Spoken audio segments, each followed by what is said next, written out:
Bueno, la verdad que para nosotros es un enorme placer estar en este espacio que ha constituido CETERA, pero fundamentalmente queremos hacer mención al lugar en el que estamos. Durante toda la mañana hemos escuchado con emoción, conmovidos, relatos que están vinculados con las historias que poblaron este lugar. Entonces, no estamos en cualquier sitio, estamos en un sitio que está justamente vinculado con el horror y, bueno, justamente hacer memoria es parte de la responsabilidad que tenemos los educadores y las educadoras en un contexto como el que estamos transitando en este momento. Durante toda la mañana también se hizo mención a la cantidad de docentes desaparecidos, asesinados en el marco de la dictadura militar y por qué en algún momento nos dimos el trabajo de hacer exégesis y de poner en evidencia todo lo que había ocurrido para que nunca más esa historia se repitiera. En un momento también tan conflictivo como el que estamos habitando, recuperar esta idea fuertemente de nunca más y que hoy podemos estar haciendo en un congreso pedagógico de nuestra organización sindical en este ámbito da cuenta de cómo estos espacios que han sido justamente escenarios de situaciones que no queremos que se reproduzcan nunca más, hoy los docentes, las docentes, recuperamos este espacio para los trabajadores y las trabajadoras de la educación, haciendo de esta manera un digno homenaje a todos aquellos compañeros y compañeras desaparecidos y asesinados por la dictadura, pero al mismo tiempo dando un mensaje de esperanza que nos permita justamente reinventar esta historia tan triste que hemos tenido y evitar de cualquier modo que se vuelva a repetir. Ustedes saben que además aquí se formaban quienes integraban una de las fuerzas de la Marina, que fueron quizá entre sus actuaciones las más despiadadas, porque también quienes lamentablemente padecían acá la tortura y la vejación de su dignidad, terminaban, y los partos clandestinos y bueno, todas las barbaridades que ocurrieron, terminaban muchas de las personas en los vuelos de la muerte.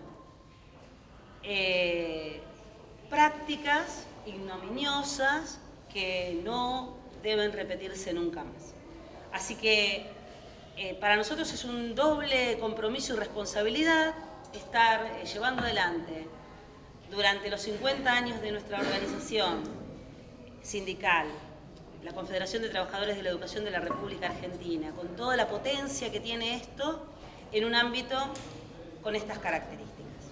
Y además vamos a abordar un tema que es muy caro, muy querido por nuestra organización sindical, que es el de la educación ambiental, para establecer debates, reflexiones, pero también justamente para constituirlo en un desafío, ¿no? Porque estamos habitando un tiempo de crisis, decimos vivimos crisis de toda índole, crisis ambientales, crisis ecológicas, crisis energéticas, crisis vinculadas con aspectos que tienen que ver con la sociedad, con la naturaleza, crisis culturales. Como bien dicen los pensadores de nuestra Via Yala, que dieron origen al pensamiento ambiental latinoamericano, habitamos un tiempo de crisis civilizatoria. Y al habitar este tiempo de crisis civilizatoria, nosotros desde CETERA venimos a proponerles una manera, una forma de aproximarnos al conocimiento desde esa perspectiva. Voy a presentarles rápidamente quienes integramos la mesa. Yo en este caso, además de formar parte de la mesa, estoy coordinando, porque bueno, los docentes vieron que hacemos un poco de todo. Nos están acompañando en esta oportunidad Pablo Bertinat. Pablo es ingeniero electricista, magíster en sistemas ambientales humanos, director del Observatorio de Energía y Sustentabilidad de la UTN en Rosario, es miembro del Taller Ecologista, colaborador en temas de energía de movimientos sociales, sindicales y territoriales. También nos acompaña Mariela Leiva. Mariela Leiva es docente, es una luchadora ambiental, Ella viene llevando a cabo, desde la perspectiva de la educación ambiental, un largo trabajo. Para que ustedes se imaginen, Mariela ha sido un poco el emblema de la lucha por las escuelas fumigadas. Hace muchos años, en Entre Ríos, en una comunidad del sur de Entre Ríos, bueno, centro-sur de Entre Ríos, ella llevó adelante una tarea a partir de lo que había significado ser protagonista de las situaciones de fumigación a la escuela donde ella se desempeñaba como directora y como docente. Y Mariela, a partir de eso, más allá de seguramente el impacto primario de lo que significó ver cómo les estaban fumigando en la escuela, de tener que preocuparse por la salud de sus alumnos, de tener que correr a protegerse junto con ellos, como la gallina y los pollitos, uno imagina esa escena de la maestra argentina poniendo el pecho, ¿no? Siempre el pecho a las balas. Bueno, en esa imagen yo a Mariela me la represento así, poner el cuerpo justamente para evitar que siguiera adelante la contaminación de su escuela y de las escuelas de la provincia y motorizar una lucha que ha ido a lo largo del tiempo teniendo algunos frutos. Y por otra parte nos acompaña nada más y nada menos que la licenciada Miriam Gorban. Miriam es la matriarca de la soberanía alimentaria, es licenciada en nutrición por la Universidad Nacional de Córdoba, es creadora y coordinadora y además ha sido el alma mater de un montón de cátedras libres en todo el país de soberanía alimentaria. 68. 68, vamos. Vamos. Y tiene 3 doctorados honoris causa dados por distintas universidades del país, la Universidad Nacional de Rosario en el 2019, la Facultad de Medicina de la Universidad de Buenos Aires, también en el 2019, la Universidad Nacional de La Plata este año, hace muy poquito, en el 2023, que reconocen su enorme compromiso con la humanidad y se ha convertido, sin lugar a dudas, en una indiscutible referente de la soberanía alimentaria en todo el país, pero también nos representa su voz, su compromiso militante, su trayectoria. No voy a decir cuántos años tenés. No lo digo. Sí, pero lo digo. ¿Vos lo decís? Sí, yo lo digo. Bueno, a ver. Voy a cumplir en diciembre 92 años. Bien. Y acá la tenemos.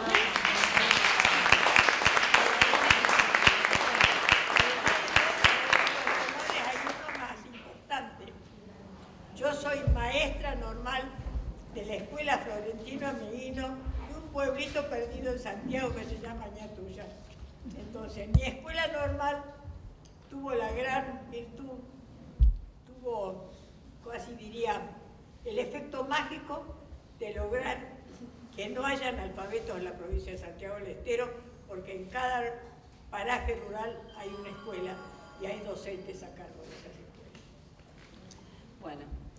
Menudo compromiso y responsabilidad tener que compartir este espacio con esta referente indiscutible.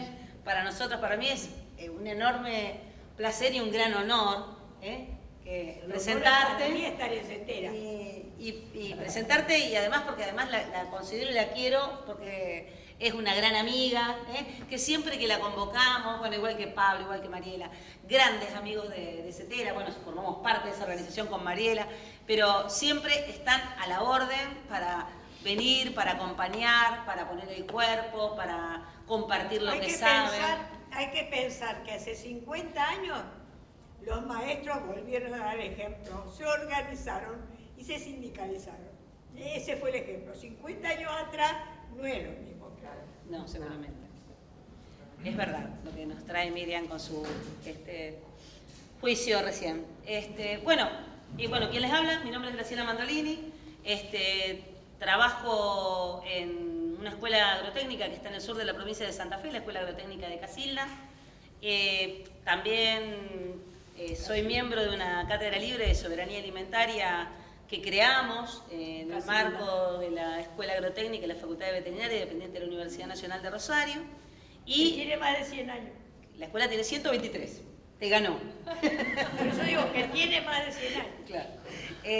Y bueno, y por supuesto, venimos militando el tema ambiental en Setera desde hace muchísimos años porque allá por mediados de la década del 90, en el marco de lo que fueron las luchas que hoy escuchábamos emocionados, cuando los referentes de CETERA que hoy pudieron acompañar contaban lo que habían sido esas luchas, la Marcha Blanca, la escuela itinerante después, esto más contemporáneo, pero en aquel momento, cuando empezó la Marcha Blanca, cuando empezamos a discutir la carpa blanca, la Marcha Blanca, empezamos a discutir que además de cuestiones que tenían que ver con la reivindicación de nuestras luchas, de nuestro salario, de las condiciones de trabajo, además de todo eso por lo que estábamos luchando, también teníamos que luchar por la construcción del conocimiento, y CETERA abrazó, entre los muchos temas respecto de los cuales hizo carne, uno de esos temas fue el de la educación ambiental. Y no la educación ambiental pensada simplemente desde la perspectiva que plantean algunos organismos internacionales, sino una educación ambiental sensible, que visibilizara la realidad de nuestros pueblos, que hablara desde el lugar del pensamiento ambiental latinoamericano. El pensamiento ambiental latinoamericano, bueno, también tengo que hacer un homenaje, Carlos no puede estar acá, Carlos Galano, pero Carlos ha sido para nosotros un maestro y referente en la formación en la educación ambiental de CETERA. Y allá por mediados de la década del 90, fíjense, en momentos muy hostiles para la docencia, tuvieron el sueño de llevar adelante una propuesta de formación que fue una especialización superior en educación ambiental para el desarrollo sustentable articulada con una universidad nacional, que era todo un atrevimiento, ¿sí? Un sindicato con una universidad nacional. Y entonces se hizo ahí un proyecto de articulación entre estas dos entidades, siempre desde lo público, que promovieron llevar adelante una especialización superior. Y muchos compañeros y compañeras de todo el país, de la Quiaca Ushuaia propiamente, estuvimos ahí participando. Los primeros encuentros se hacían en nuestros sindicatos de base, en ACMER, en AMSAFE, en la UPC, bueno, en SUTEBA, en la UTE, en distintos lugares del país, a lo largo y a lo ancho del país, pero después siempre confluíamos en alguna actividad acá en la ciudad de Buenos Aires, porque CETERA tenía la posibilidad de conseguir que vinieran algunos referentes de aquel momento del pensamiento ambiental latinoamericano. Y tuvimos la oportunidad de escuchar de primera mano a Enrique Leff, a Loisa Treyes, a Antonio Elizalde, y nos fuimos conociendo y creando lazos, redes, y la educación ambiental empezó a cobrar sentidos existenciales. Para muchos de nosotros fue un parteaguas, porque a partir de eso comenzamos también a pensar la tarea educativa, y la tarea educativa desde la perspectiva ambiental de otra manera. Así que no les voy a contar todo el derrotero histórico del proceso de formación en CETERA, sí que hasta tal punto el compromiso con la educación ambiental se sigue sosteniendo, que cuando fue la pandemia, que antes Miriam cuando recién llegó planteaba con todos nosotros, que hacía un montón que no nos veíamos físicamente, ¿no? Que nos veíamos por los cuadraditos, decíamos, últimamente vemos, todos somos ventanitas. Después de, cuando llega ese momento, CETERA lo que se plantea es, bueno, ¿cómo seguir adelante con la propuesta de formación?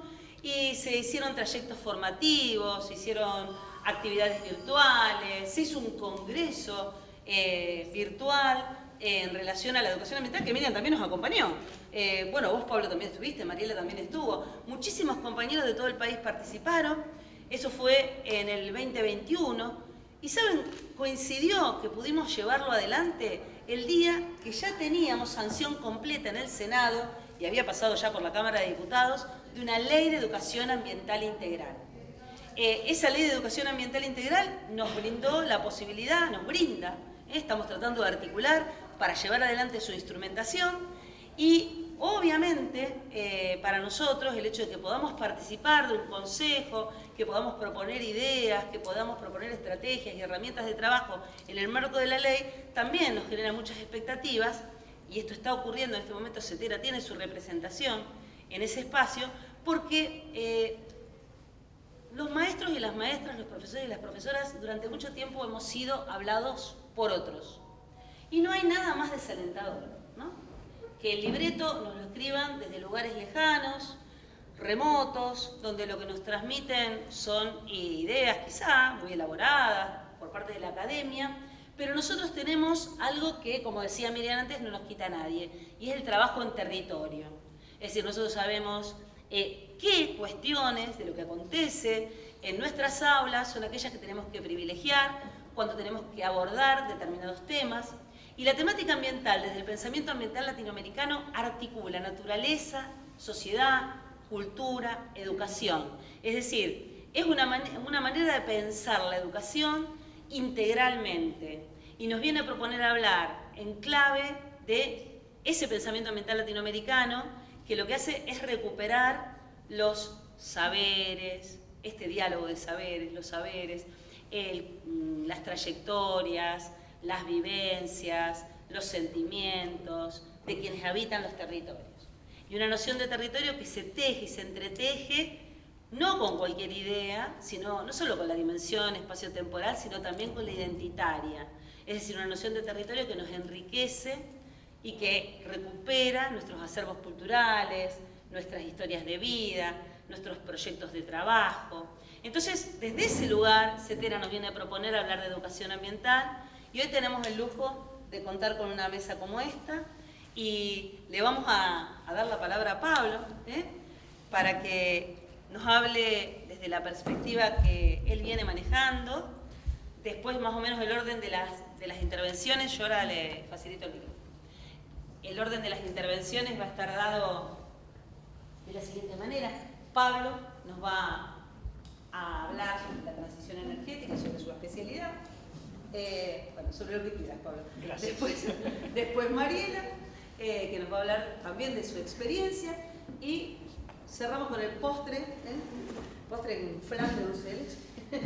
Con la reina madre. Con nuestra matriarca Miriam Gorban. Dale, bueno, muchas gracias Graciela. Bueno, siempre un gusto poder estar en el marco del Congreso, acá, en este día.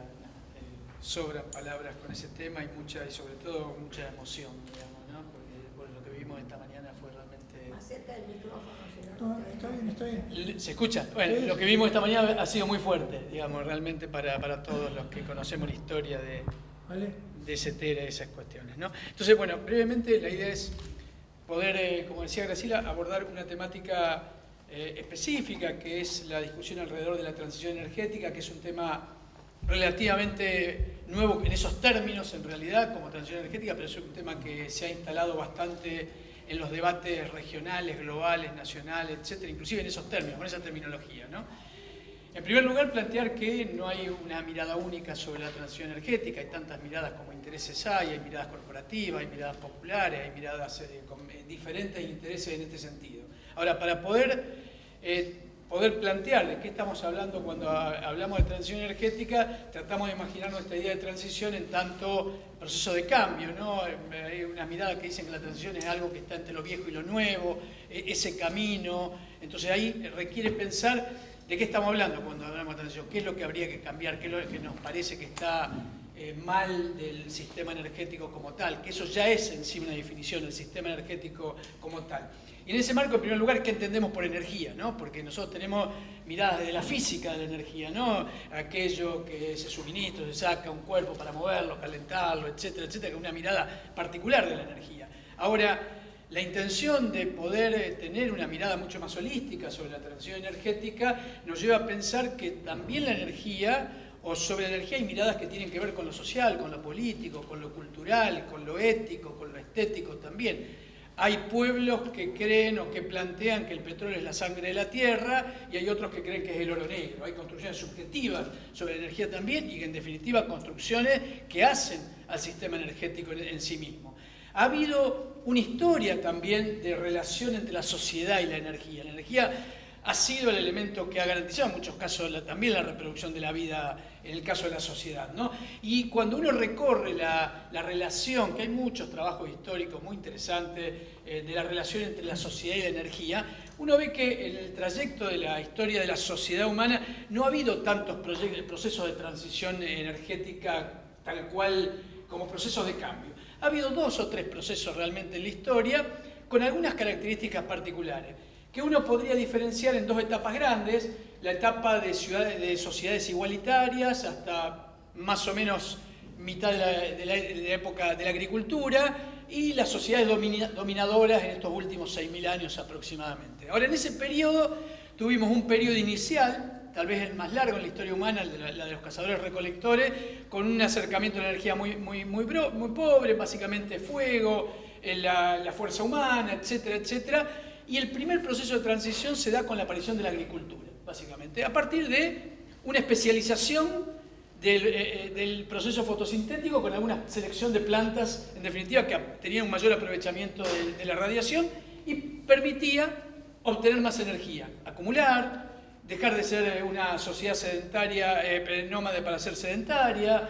Empezaron en ese mismo proceso a darse otras características, aparecen las ciudades, los estados, los ejércitos, las sociedades dominadoras, una relación directa entre los ejércitos y la acumulación de energía, y la dominación y la acumulación de energía, y un último proceso tal vez de transición energética, porque no ha habido tanto en la historia. Cuando hay un historiador de la ciencia que trabaja la relación de energía y sociedad, que es Václav Smil, que es un americano muy interesante que hace toda esta historia, muchos otros que la recuperan, González Reyes, Fernández Durán, españoles, etc. Y ubican, por ejemplo, después un siguiente proceso de transición energética, diríamos el tercero, que es la revolución industrial con la aparición de los combustibles fósiles, básicamente, que inclusive plantea cambios mucho más acelerados. Ahora, dos cuestiones centrales para este recorrido muy breve. Primero, todos estos momentos de relación entre la energía y sociedad tuvieron características determinadas en la forma de organización de la sociedad también. No quiere decir que la energía fue lo que determinó totalmente, pero la energía tuvo que ver en la forma de organización de las sociedades a lo largo de la historia, ¿no? Y esa relación hay que verla.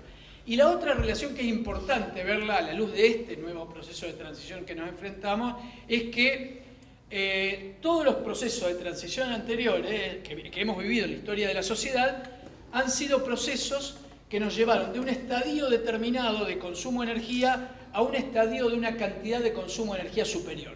O sea, la energía que había disponible para la sociedad pasaba a ser mayor.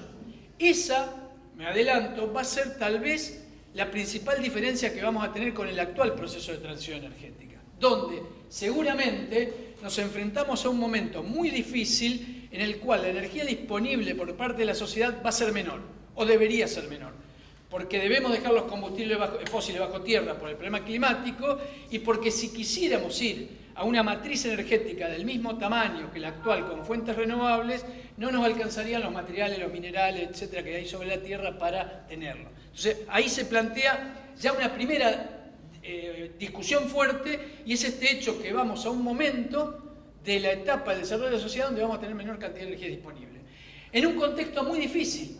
¿Por qué? Porque el trayecto de la sociedad, sobre todo en los últimos años después de la revolución industrial, el capitalismo, etc., y el fuerte proceso de urbanización a nivel global, ha llevado a un incremento muy fuerte de la complejidad de los sistemas sociedad-ambiente, que hace que estos sistemas solo sean viables si tienen un input de energía cada vez creciente.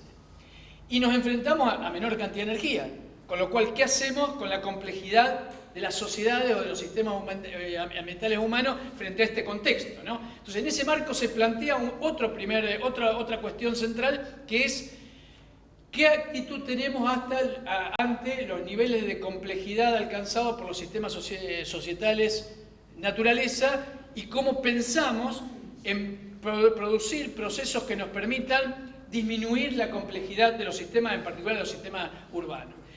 En ese marco, volviendo al concepto de transición en tanto proceso de cambio, debiéramos pensar en ese proceso de cambio qué es lo que queremos cambiar.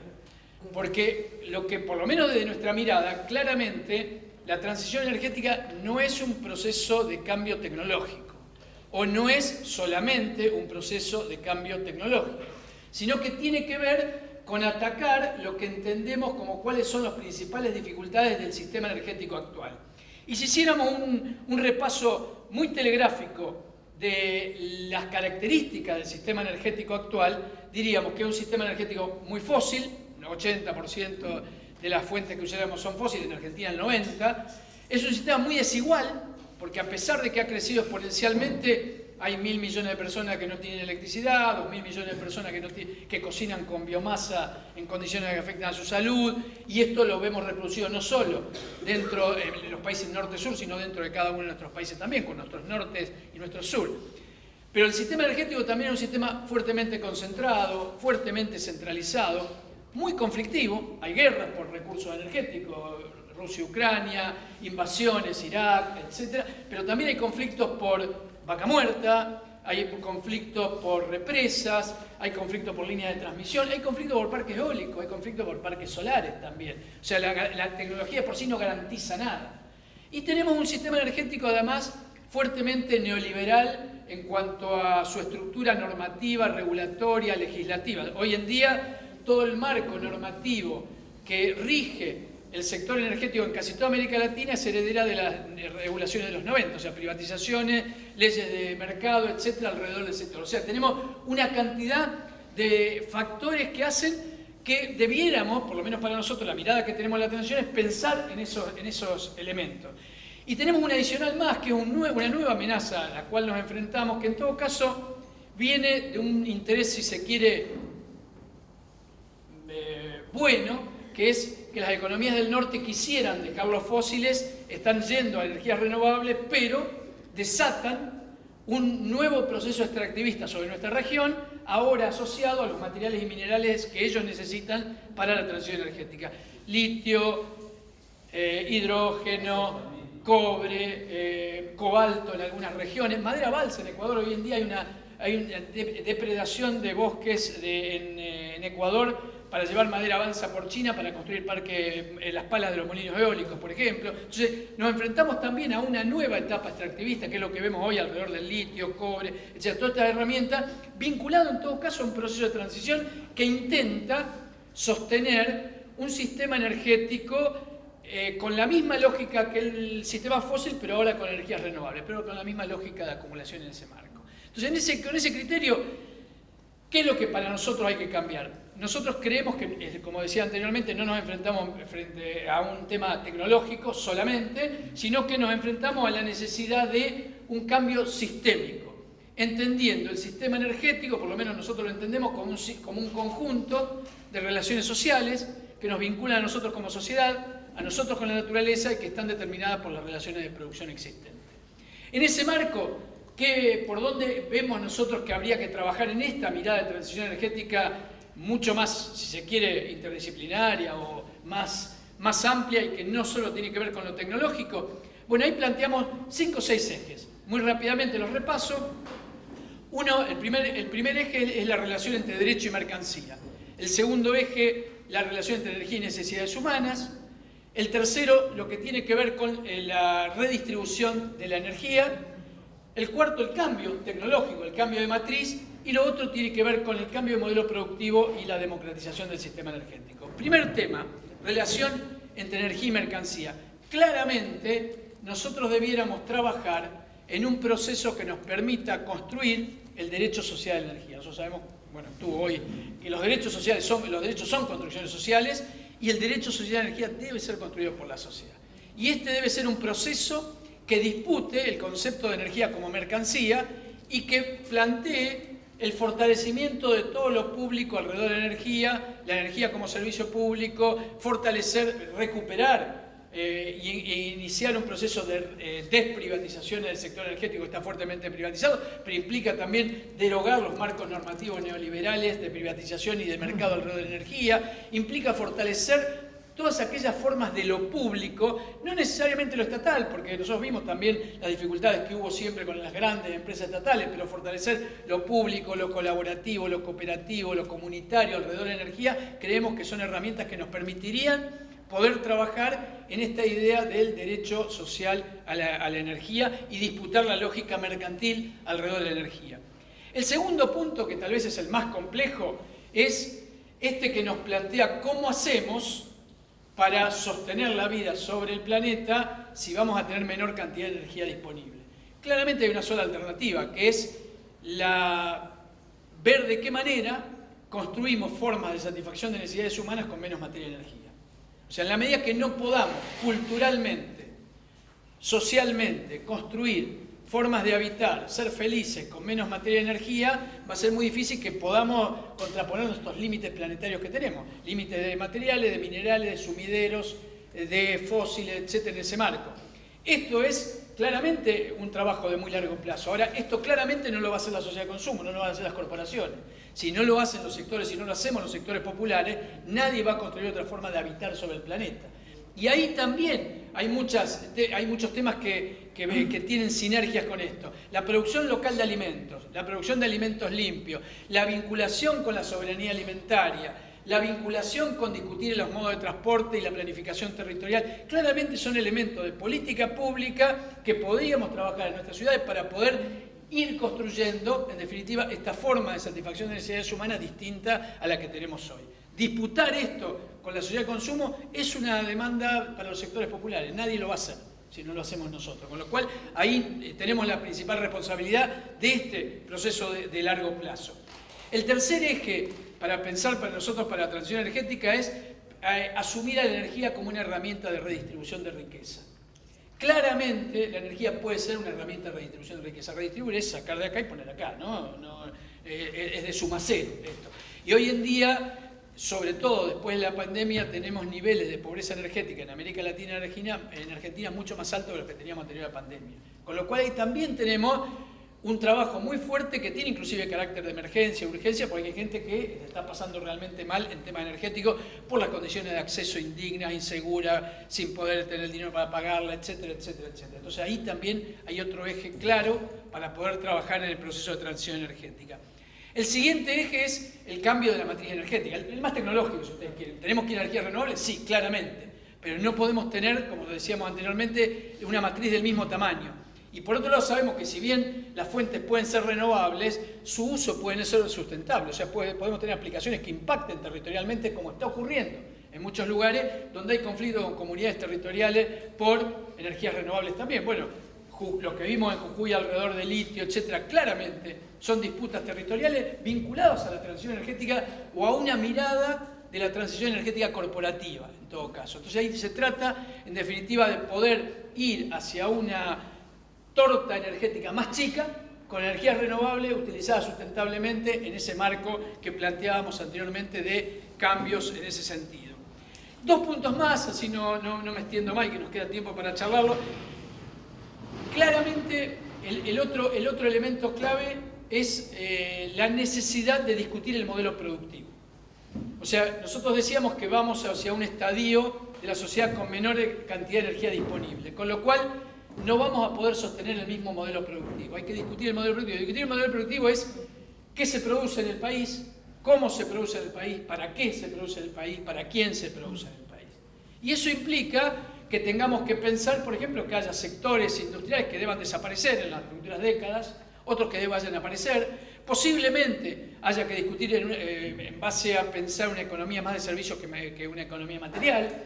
Que haya que discutir, en definitiva, la organización del trabajo en la sociedad, en definitiva, porque seguramente se van a perder trabajo, se van a ganar otros, pero tenemos que incorporar todos los trabajos o todas las tareas de cuidado que no están incorporadas habitualmente por lo menos en los trabajos remunerados, etcétera, etcétera. Se trata de discutir en cada uno de nuestros países cuál va a ser el modelo productivo que vamos a tener en las próximas décadas. Y esto es concreto, o sea, por ejemplo, la industria del automóvil particular de combustión interna, que ya está desapareciendo en muchos países del mundo. ¿En qué año vamos a dejar de fabricar autos de combustión interna en Argentina para fabricar transporte colectivo, por ejemplo, con otras fuentes, por ejemplo? Entonces, bueno, esto se trata de discutir un modelo productivo. En la producción de alimentos, ¿cómo se trata de disputar? Hoy tenemos datos muy fuertes que muestran que la producción agroindustrial de alimentos consume muchísima más energía que la producción agroecológica de alimentos. Hay muchísima información sobre esto. O sea, claramente el ir a un modelo de producción agroecológica de alimentos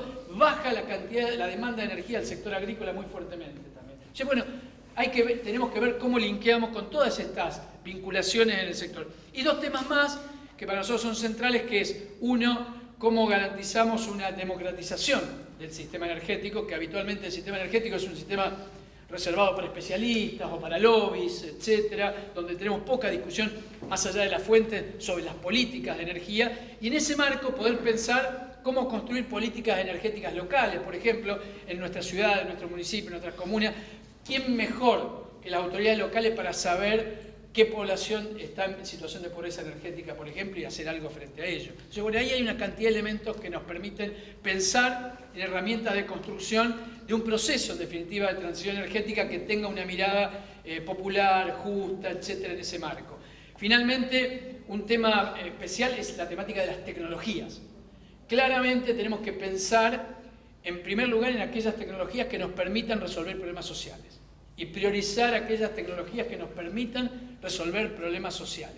Y en ese marco pensar en procesos y mecanismos de co-construcción de las tecnologías, construcción social de las tecnologías, para ver de qué manera esto nos permite justamente sacar a la población de pobreza e indigencia como tenemos actualmente. La idea para nosotros es recuperar la idea de que la energía no es una mercancía, que la energía no es un fin en sí mismo, que es una herramienta que nos debiera servir para mejorar la calidad de vida de la gente, y que esto lo debemos dar en un contexto que es un corset muy fuerte, que es límites de todo tipo, planetarios, sumideros, materiales, y desigualdad. O sea, en ese corset de los límites que tenemos y desigualdad tenemos que encontrar un espacio donde movernos para encontrar un sistema energético más justo.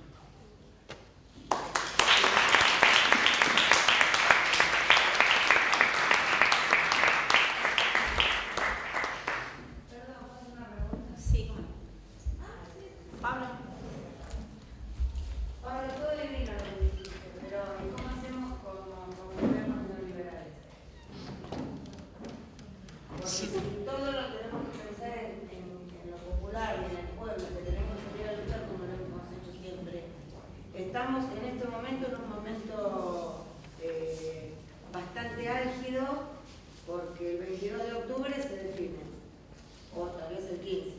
¿Cómo hacemos con un gobierno neoliberal con todo esto que vos dijiste? Seguramente va a ser muchísimo más difícil. Si hemos dado luchas en marco de gobiernos liberales y de gobiernos progresistas también, de cualquier manera. Seguramente, esperemos que no ocurra, hagamos todo para que no ocurra, pero si nos toca, seguramente seguiremos peleando y buscaremos las brechas para encontrar y construir otra forma de habitar sobre el planeta. Fundamental el tema de la conciencia del pueblo. Ni hablar. Absolutamente. Bueno, creo que una parte de todo lo que conversamos, tuvimos la oportunidad de conversar hoy a lo largo del Congreso, de esta mañana temprano, tiene que ver con esto, ¿no? Con ser conscientes de la responsabilidad que nos cabe como educadores y educadoras a la hora de debatir sobre estos temas y poder vincular esto, porque en líneas generales lo que hacemos es fragmentar la realidad. Bueno, esto también tiene que ver con pensar desde la lógica del pensamiento ambiental latinoamericano. Esa fragmentación histórica del pensamiento. Yo siempre pongo el ejemplo del espejo. Yo siempre pongo un espejo y después intento unir al espejo por sus bordes y me quiero mirar. La imagen que me va a devolver el espejo va a ser siempre un rostro con todas las fisuras de ese espejo roto.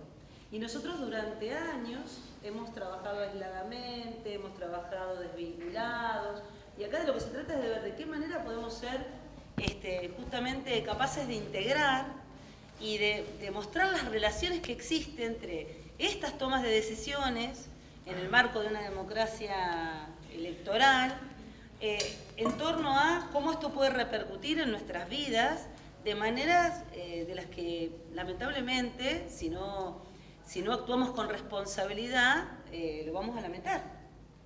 Entonces, esto que vos traés, como obviamente todas las cuestiones que estuvimos discutiendo hoy, tienen que ver con esto, con ser conscientes del papel clave que tenemos los educadores y las educadoras en torno a poder redefinir este campo de disputa, ¿no? Y replantearnos la tarea. Porque hay temas respecto a los cuales no podemos seguir actuando tibiamente, ¿no? Las consecuencias están a la vista. Yo creo que diste en un tema fundamental que es el modelo de producción, que implica un modelo de consumo. Claro.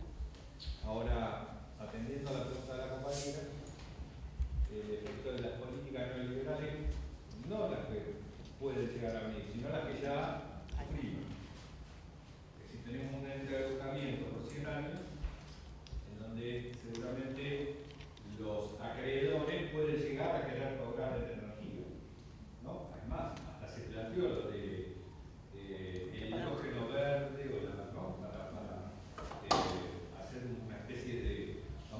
evaluación de la deuda.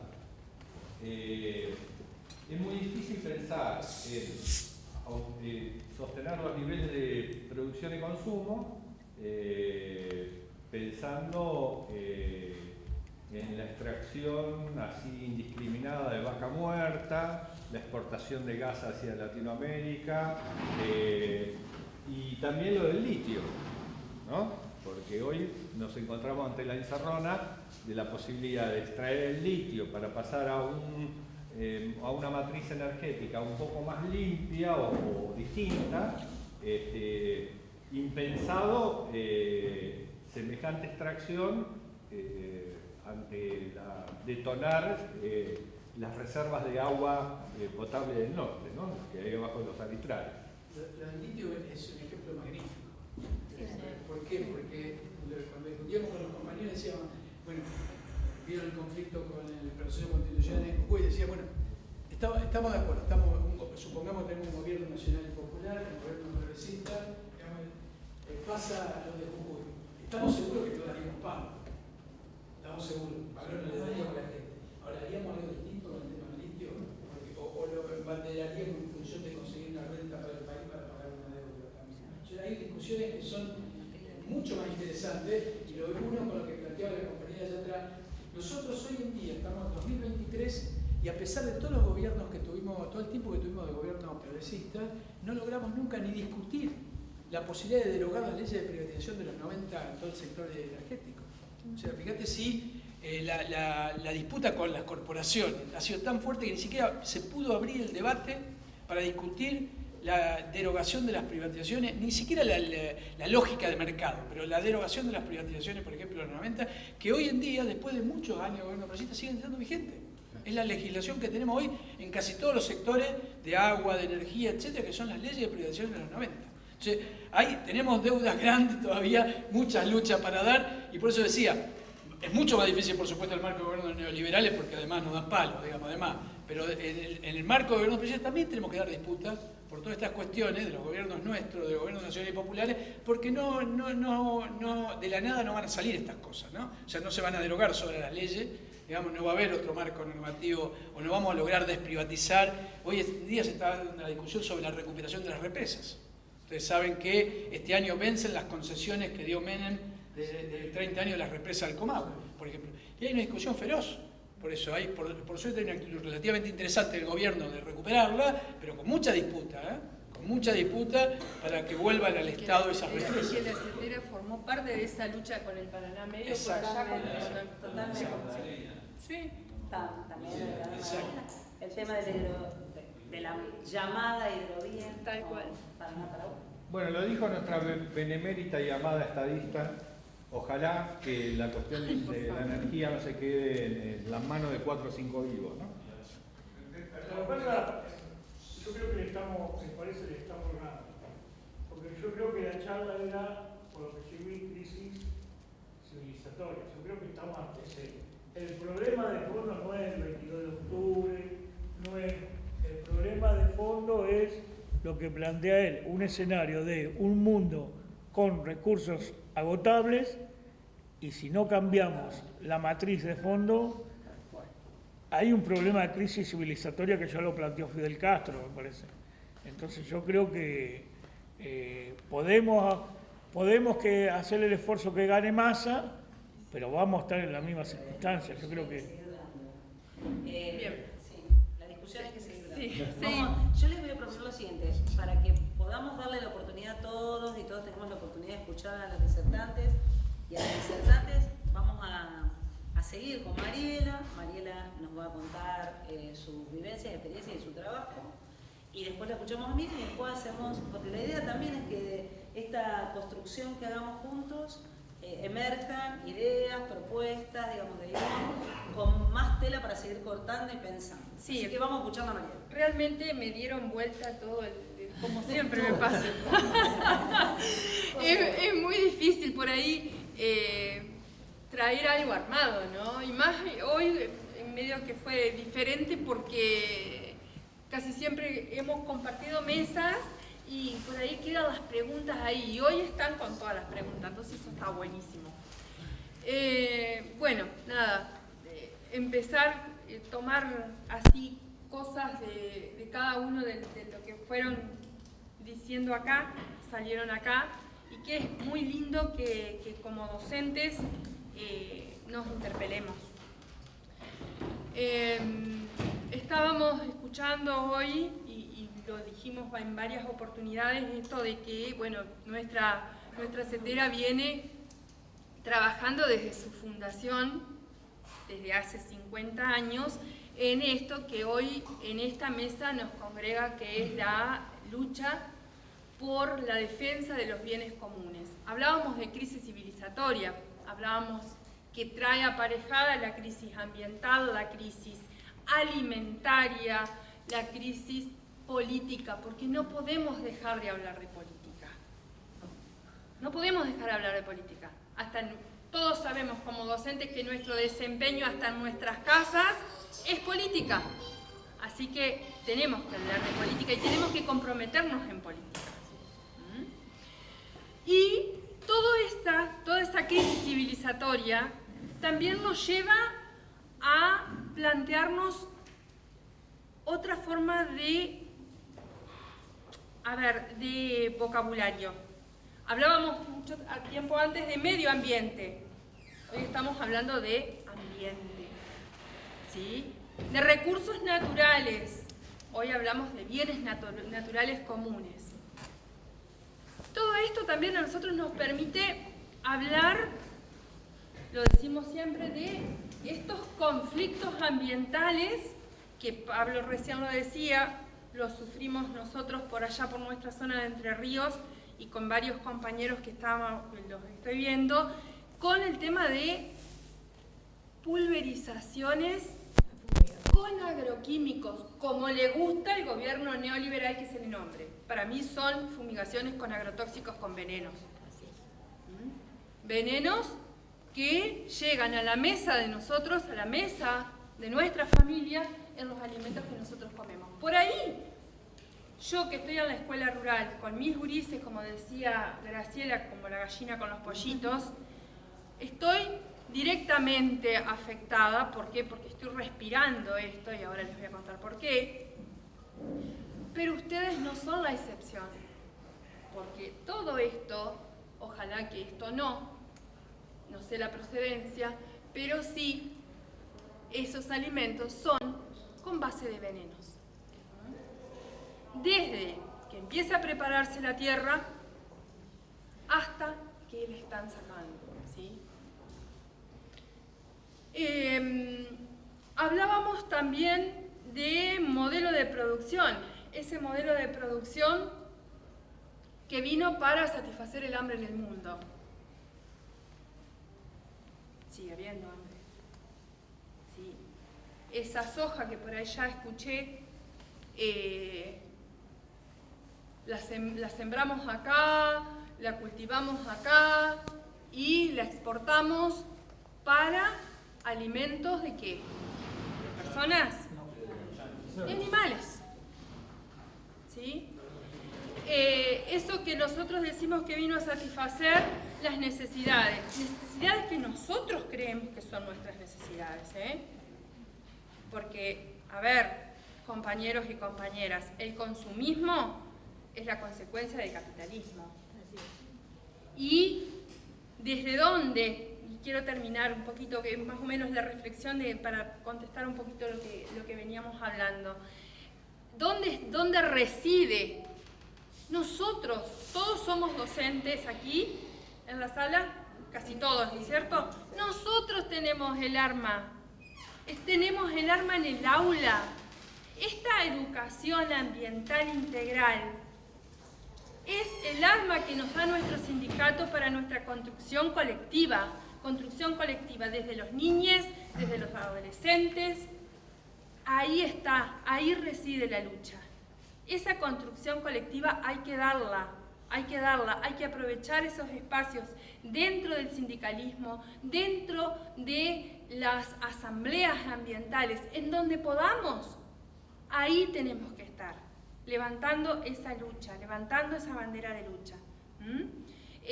Formar integralmente a la persona que tenemos en el aula. haciendo o construyendo ese pensamiento crítico. Punto y aparte. Contarles un poco cómo venimos trabajando desde Entre Ríos. Nosotros por allá, por el año 2011-2012, empezamos a recibir en el sindicato consultas porque los docentes llegaban enfermos desde la zona rural hacia sus casas, volvían enfermos. Volvían con llagas en la boca, volvían con irritación en la mucosa en los ojos, tenían síntomas de asma, ¿sí? Las familias, las mamás, tenían abortos espontáneos y fue muy preocupante. Realmente formación no teníamos para dar una respuesta. Sabemos que el conocimiento nos da poder. Entonces empezamos por ahí. Voy rapidito porque quiero escuchar también a Miriam. Es así como formamos una campaña que se llamó, o que se llama Paren de fumigar las escuelas. Nos quedó muy cortito. ¿Por qué? Porque es la comunidad educativa. ¿Y qué trae esa comunidad educativa? Que son los mismos papás, como decías vos el otro día. Los papás que o son los peones rurales o son los productores. Y son los que mantienen esas escuelas con la cooperadora escolar, como lo llamamos allá en Entre Ríos.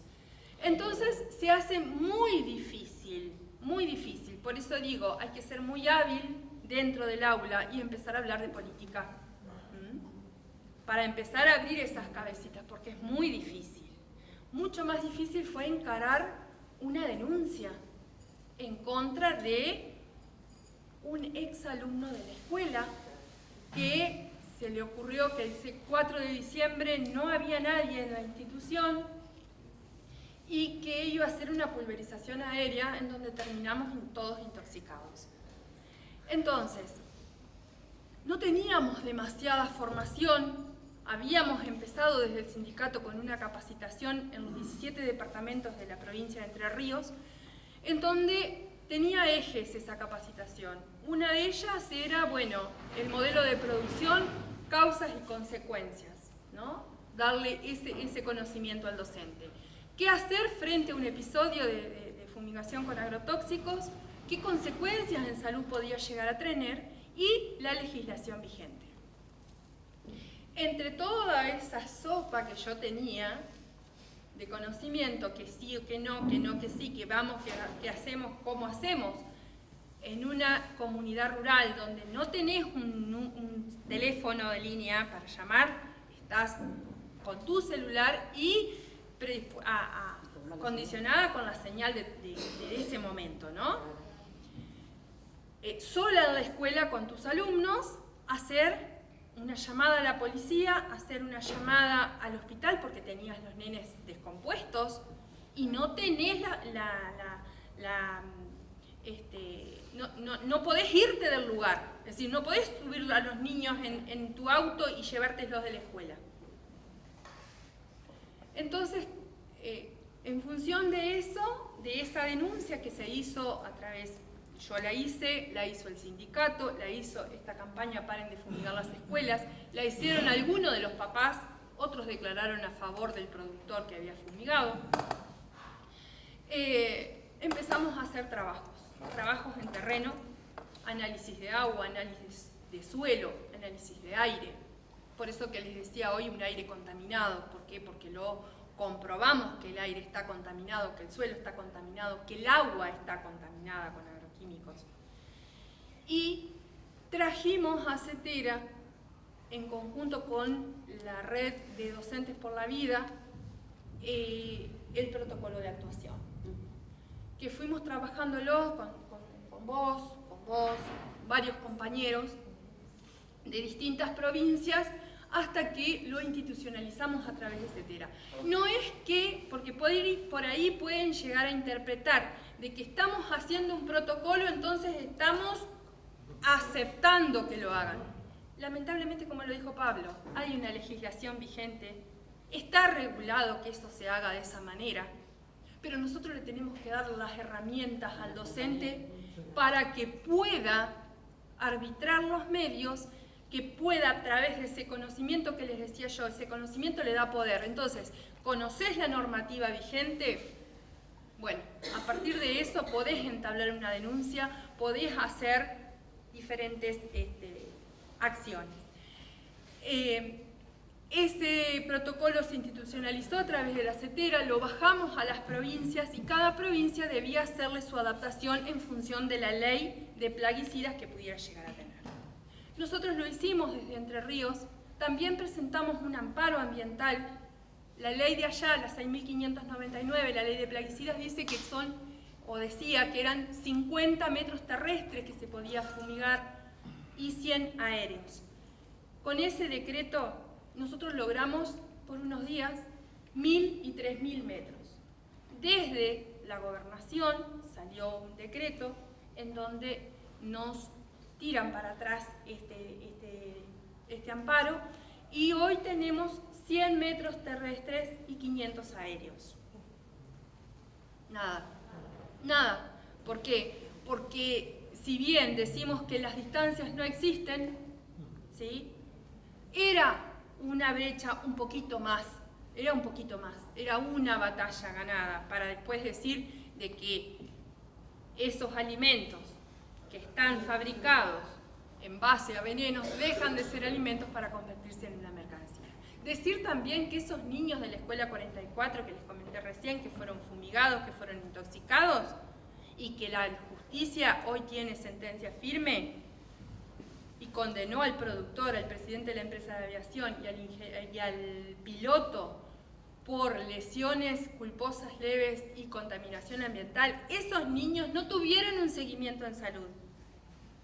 Mucho menos la docente, tampoco, que vengo a ser yo. No tuvimos un seguimiento en salud.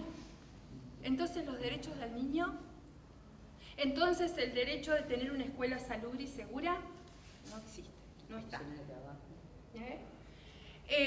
Hoy tenemos algo muy fresquito. ¿Por qué? Porque nosotros hicimos esos estudios de suelo, aire y agua con la Universidad de La Plata, con el doctor Marino, en donde podemos decir que el agua está contaminada, es decir, que está dentro de los parámetros normales. Normales sería que no tuviera nada. Hoy yo le pasé a Graciela esta semana, está muy fresquito, está para salir. ¿Te imaginas que no tuve tiempo de leer? Sí. Volvimos a hacer ese monitoreo de agua en las escuelas rurales. Bueno, a toda la contaminación que tenía se le suma que muchas tienen arsénico. Y otro contaminante, que es, esto va a traer mucho ruido, que es lo de antibióticos de producto de la actividad avícola. De la Actividad avícola, de los pollos. De los pollos. Para engordar los pollos con antibióticos. Ahora, fíjense, o por ejemplo yo les puedo asegurar que allá los pibes y las personas grandes no responden a los antibióticos. Y esto lo digo yo que no tengo el conocimiento médico, hacen resistencia. Otra cosa que le comentaba a Miriam, que últimamente yo prácticamente vivo en el campo, nosotros hace muchos años atrás, ya en las escuelas, digo en las escuelas porque era en la zona rural donde yo me manejaba, no veíamos perdices, no veíamos liebres, no hay. ¿Vos sabés una cosa que está viendo? Y yo te puedo asegurar, desde mi percepción, es que esos animales se han vuelto resistentes. Lástima que no lo podemos, es muy difícil traer un animal a un laboratorio, por ejemplo, al laboratorio de Damián Marino, en el CONICET, porque tengo que atravesar muchísimos permisos de fauna que no me los van a dar. Entonces, ahí volvemos a lo que por ahí estábamos hablando hoy, ¿no? La legislación, yo desde la 6.599, desde ese decreto reglamentario que trajo o retrotrajo las distancias y que nos nombra a los maestros de las escuelas rurales unidades centinelas, es decir, somos los que tenemos que controlar que el productor haga bien la fumigación, Bueno, tenemos esa lucha por la legislación, compañeros, pero logramos cambios, a pesar de que los intereses económicos están prelando por sobre la salud, por sobre la vida de todos nosotros. Así que bueno, creo que por ahí estamos.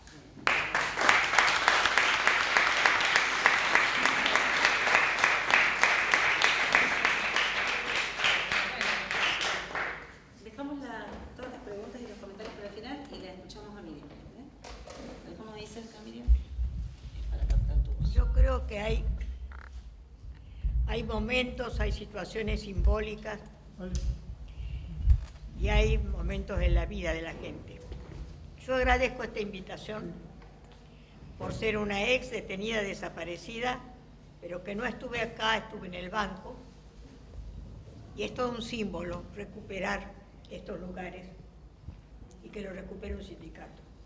Y si ese sindicato de docentes que viven impartiendo el conocimiento y difundiendo la raíz del conocimiento, mucho mejor. Así que es todo un símbolo realmente esta invitación. Bueno, yo tendría que decirles, escuchando a mis compañeros, que el sistema productivo es el sistema capitalista, que busca la máxima ganancia y no les importa la salud de las personas, ni del ambiente, ni de la tierra, ni del agua, ni de nada. Solamente el lucro. Y que eso exige políticas públicas, pero políticas públicas que a su vez exigen tener los pantalones largos bien puestos, porque los intereses económicos se anteponen a los intereses de la propia vida, de las personas, del ambiente, de la tierra, del agua. Entonces, el qué hacer, y el qué hacer surge de la propia iniciativa colectiva y social. Esta de las campañas de la que Mariela es protagonista, el Paren de Fumigar, se convirtió en una bandera de lucha hace varios años, cuando empezamos a ver qué era lo que estaba hegemonizando el modelo productivo. Y empezamos a hacer alianzas estratégicas, claro que sí. Paren de fumigar las escuelas, paren de fumigar los campos, paren de fumigar, paren de fumigar. La campaña del Paren de Fumigar se extendió a todo el territorio porque nuestro modelo productivo hegemónico en nuestro país es precisamente producir con agrotóxicos. Y la agroecología ha demostrado, los movimientos sociales lo han demostrado, que hay otra forma de producir, que no la conocíamos antes y creíamos que era un solo modelo, que hay otra forma de producir, que hay otra forma de alimentarnos también. Y en esta otra forma tenemos el compromiso de las organizaciones sociales, de las organizaciones sindicales, que tenemos que elaborar alianzas más fuertes, alianzas estratégicas, que hagan conciencia de este problema y que hagan que predomine el beneficio de la salud sobre el beneficio económico. Por eso decía yo que exige políticas públicas, pero políticas públicas que hay que aplicar con mucha fuerza y después defenderlas. Y a veces hay poca resistencia a los poderes económicos, que son los que priman en este mundo que nos toca vivir. Entonces, ¿de qué se trata? Se trata de que estamos produciendo alimentos con agrotóxicos. Se trata de que tenemos un presente y un futuro comprometido, porque no sabemos qué va a pasar con las generaciones futuras en este medio y con estas fuentes de alimentación. Pero es evidente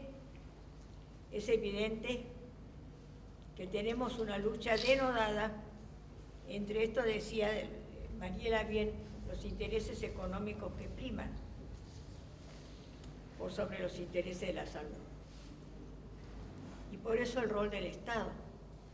Por eso la presencia de un Estado presente, de un Estado vivo, de un Estado comprometido con la salud de la población. Un Estado al que hay que exigirle que se preocupe por la salud de la población.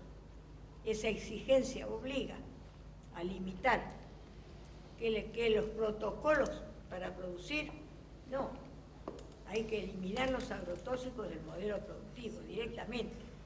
Pero para eso, como dije, hay que tener los pantalones bien puestos, ¿no? Y tener la valentía suficiente de enfrentarlo. No es sencillo, no es fácil. Es como el tema de los alimentos y del precio de los alimentos. Meter la mano en el bolsillo de los especuladores tiene sus riesgos, tiene su compromiso y tiene fuerza, pero no es fácil, no es fácil. Por eso las alianzas estratégicas de la sociedad en su conjunto, con las organizaciones sociales, y esto que aprendemos en la lucha, ¿no? Como decía Mariela también, organización, lucha, suma de voluntades, alianzas estratégicas, para poder enfrentar a estos poderes que son realmente muy poderosos. Decir que estamos produciendo alimentos con agrotóxicos es decir una banalidad, todos ya lo sabemos. Entonces, ¿cómo se resuelve? ¿Lavando la manzana? No lo resuelve. De ninguna manera lo resuelve lavando la fruta. Entonces, ¿cómo lo resolvemos? Dejando de producir con agrotóxicos directamente.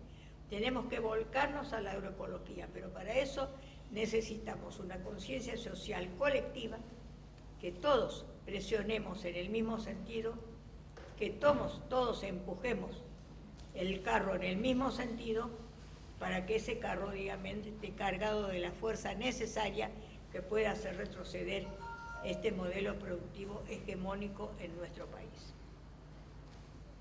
Realmente uno se pone a pensar. Hemos comprobado, dice Mariela, la toxicidad del agua, la toxicidad de la tierra, la toxicidad del ambiente. Lo hemos comprobado. Y nos quedamos con la comprobación. ¿Y qué acciones desarrollamos? ¿Es posible que el Estado actúe con políticas públicas solo? No. El Estado solo no puede, pero debe.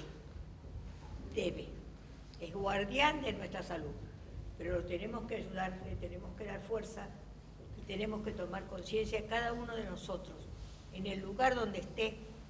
Entonces, comprobar las fuentes de las intoxicaciones, las fuentes o los lugares desde donde se fumiga, en el caso de las fumigaciones, pero al mismo tiempo en el caso también de la contaminación.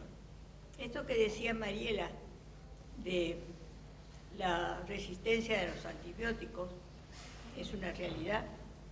Esto de haber encontrado antibióticos en las aguas residuales también viene de esta práctica en la producción de engordar los animales con antibióticos. Entonces, la primera acción que tenemos que ver es al revés. No la tenemos que usar, no la tenemos que utilizar. La tenemos que utilizar el antibiótico para el fin determinado, que es el combate a las infecciones, no al engorde de los animales. Porque al desarrollar masivamente esto en la industria avícola en especial, trae estas consecuencias: contaminación de la tierra, contaminación del agua, contaminación ambiental y por ende resistencia a los antibióticos. Ya no hay espectros suficientes para combatir las infecciones. Nos estamos quedando cortos, nos estamos quedando atrás. Entonces, protocolos, yo diría prohibición más que protocolos, ¿no es cierto? Y esto exige una conciencia social y una acción del colectivo, de la sociedad en la que nos toca vivir. Necesitamos mayor presencia y mayor exigencia de nuestra sociedad para el ambiente sano. Necesitamos mayor compromiso, necesitamos que nuestro deseo, nuestra vida, se ponga por encima de las necesidades del lucro económico, por encima de las empresas monopólicas, que son generalmente concentradoras, en estos casos en la venta, la distribución y la producción de agrotóxicos. Son 4 o 5, no son tantas. Somos más los millones de habitantes que la sufrimos, pero necesita pantalones largos, necesita fuerza, pero necesita acción organizada de nuestra sociedad. No es fácil, ya lo sé, no es fácil, pero nuestra vida, nuestro presente, nuestro futuro, el de nuestros hijos, nietos, bisnietos, yo ya voy por los bisnietos, tengo 8 nietos y 9 bisnietos, así que se ha multiplicado. Y se multiplica el compromiso para las generaciones futuras de que se críen en un ambiente sano, libre de agrotóxicos, con un modelo productivo que se vuelque hacia la agroecología, y en eso sí nos tenemos que comprometer todos. Yo creo que la producción de alimentos es vital para nuestro presente y nuestro futuro. Es decir, cómo nos producimos, pero también cómo distribuimos. Y en este sentido, cuando el primer disertante habló, Pablo, de la necesidad energética, el derecho a la alimentación corre paralelo con el derecho a la energía, para todos los ciudadanos en igualdad de condiciones. El derecho a la alimentación es el derecho a la energía, es el derecho a la vida. Porque si los combinamos, de eso se trata, del derecho a la vida, en igualdad de condiciones. Él decía muy bien, hay millones de personas todavía que no tienen acceso a la energía. Y que ese derecho al acceso a la energía sea universal, igualitario, accesible, forma parte de la lucha cotidiana en la que estamos involucrados como sociedad, como organizaciones sociales, como organizaciones sindicales. Este es nuestro compromiso. Y hacerlo como lo hace este sindicato, desde la propia docencia, desde la propia transmisión de conocimiento, desde la propia realidad que se registra a diario, es mayor todavía el compromiso el que asumimos. Entonces, yo creo que la defensa de la vida pasa por la defensa de la energía, pasa por la defensa del ambiente, pasa por el conocimiento y por este derecho igualitario, este derecho social, que es un derecho humano. Porque parecería un contrasentido decir, ¿el derecho a energía es un derecho humano? Sí, es un derecho humano. Claro que sí, porque todo lo que significa el aporte de la energía aporta a la calidad de vida de los seres humanos y de la naturaleza en general, no solamente de los seres humanos. Entonces yo creo que este es nuestro compromiso y tenerlo en cuenta, porque creo que muchos de nosotros no lo percibimos, porque parecería que no tiene materialidad, no tiene forma, color, olor, sabor, pero influye en la calidad de nuestras vidas, ¿no? Imagínense esto que cuenta Mariela, que está en las escuelas rurales fumigadas, donde entra un conflicto de intereses. Los dueños de los campos son los padres de los alumnos que van a esas escuelas que son fumigadas. Entonces, ¿cómo trabajamos con los papás? ¿Cómo trabajamos con la cooperadora escolar? ¿Cómo trabajamos con los niños? Cuando hay un conflicto de intereses de esta calidad, de este interés. No es fácil, no es sencillo, pero no es imposible. Entonces, este es nuestro compromiso, esto es lo que nos compromete a diario, porque es nuestra propia vida, la de las generaciones futuras, la que está en riesgo. Y este modelo productivo es el principal responsable de nuestra calidad de vida. Y tenemos que ser un modelo productivo que nos enaltezca, que nos cuide, que nos proteja.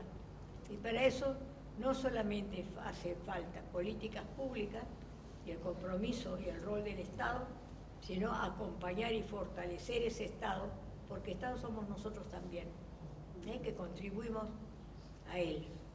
Y hacer un compromiso, una alianza estratégica entre todos para que el medio ambiente sea lo más sano posible en preservación, como dije, de la propia vida.